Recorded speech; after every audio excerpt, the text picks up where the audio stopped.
दोस्तों, क्या आपको लगता है कि यूएस और वेनेजुएला के बीच वॉर हो सकता है? चलिए इस हॉट टॉपिक पर एक नज़र डालते हैं पिछले हफ्ते की अपडेट्स के साथ। वेनेजुएला ने कहा है कि उसने अपने कैरिबियन आइलैंड ला और चीला पर 3 दिन के मिलिट्री एक्सरसाइजेस शुरू कर दिए हैं, जब यूएस की मिलिट्री एक्टिविटी के बीच टेंशन बढ़ गई है। यूएस ने जो एंटी ड्रग ऑपरेशन शुरू किया था, उसके दौरान वेनेजुएलन बोट्स को उड़ा दिया गया, जिसमें कम से कम 14 लोग मार दिए गए जो ड्रग्स की तस्करी कर रहे थे, as per US statements. UN experts ने इसे एक्स्ट्रा जुडिशियल एग्जीक्यूशन कहकर क्रिटिसाइज किया है। इन स्ट्राइक्स और यूएस वॉरशिप्स की तैनाती के बाद वेनेजुएला में इन्वेजन का डर बढ़ गया है। वेनेजुएला के प्रेसिडेंट निकोलास मदुरो को यूएस ने ड्रग कार्टेल का लीडर तक कह दिया है।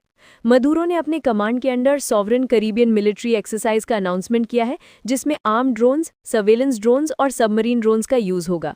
उन्होंने कहा, हम इलेक्ट्रॉनिक वॉरफेयर भी करेंगे और यूएस के थ्रेटनिंग टोन को काउंटर करने का प्लान बना रहे हैं। वेनेजुएलन पब्लिक टीवी पे ला और चीला के आसपास वॉरशिप्स और एम्फीबियस वेसल्स दिखाए गए, जो वेनेजुएला के मिलिट्री बेस के पास तैनात है।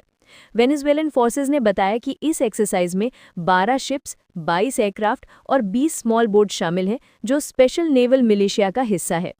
ला और चीला आइलैंड यूएस के इंटरसेप्ट किए गए वेनेजुएलन फिशिंग वेसल के बिल्कुल पास है, जिसे यूएस ने 8 घंटे तक होल्ड किया था।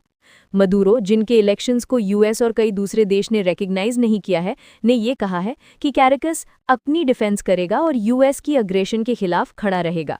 वॉशिंगटन ने मदुरो की गिरफ्तारी पर $50 मिलियन का इनाम रखा है, क्योंकि उस पर ड्रग ट्रैफिकिंग का इल्जाम है।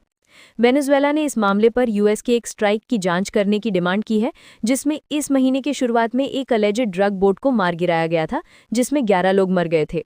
ये वही बोट थी जो यूएस प्रेसिडेंट डोनाल्ड ट्रंप ने कहा था कि उन्होंने अपने देश की तरफ से नॉक ऑफ की थी, लेकिन डिटेल्स देना उन्होंने ज़रूरी नहीं समझा। ये टेंशन का माहौल अगर अभी भी ठंडा नहीं हुआ तो आगे क्या होगा, बस वक्त ही बताएगा। आपका क्या कहना है? अपनी राय ज़रूर शेयर करिएगा।